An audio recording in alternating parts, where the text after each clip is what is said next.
chatbot est composé de deux mots, chat et bot. Chat qui veut dire conversation et bot qui veut dire robot. Donc, en un, ça fait un robot conversationnel. Son objectif, c'est de réussir à vous faire croire que c'est un homme qui converse avec vous.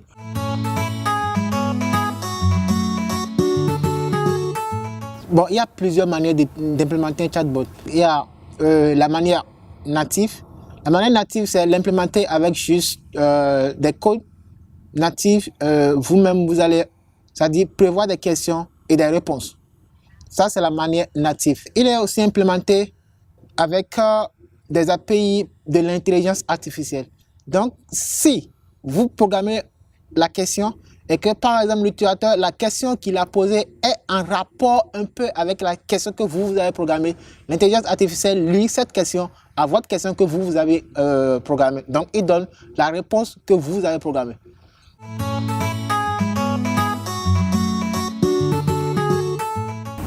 Dans le cadre du projet actuel, on ne peut pas dire qu'il y aura un administrateur derrière l'application web pour répondre à toutes les questions que les utilisateurs vont poser. C'est à cause de ça que le chatbot est nécessaire dans notre application pour que n'importe qui viendra sur notre plateforme et posera des questions déjà que nous pouvons imaginer. Nous lui avons préparé des réponses que le chatbot peut lui servir, tout comme si c'est un agent, c'est un être humain qui est là et lui répond. Si lui-même ne sait pas faire, il va croire que c'est quelqu'un qui est là, qui lui fournit des réponses. Ça peut même aller au-delà des réponses et lui proposer même d'autres liens à visiter pour plus de renseignements. Par exemple, vous avez votre page Facebook. Si, par exemple, vous ne savez pas qui a déjà, c'est-à-dire un site de veille citoyen. Lorsque vous avez une page Facebook, vous consultez la page du PAG, vous avez un petit robot, c'est-à-dire derrière la page, qui répond à toutes vos questions. Bon, actuellement, nous n'avions pas encore tout implémenté, mais les questions basiques sont déjà implémentées. Donc, la fenêtre s'affiche, vous posez des questions, qu'est-ce que le PAG, c'est quoi les piliers du PAG, c'est quoi le projet. Ces questions basiques sont déjà implémentées, donc il vous répond. Quand on m'a fait voir que ce que je pensais être compliqué, ce n'est rien du tout.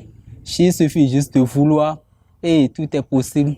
Et je l'ai implémenté même en une demi-heure. Je l'ai implémenté et ça peut répondre à pas mal de questions déjà.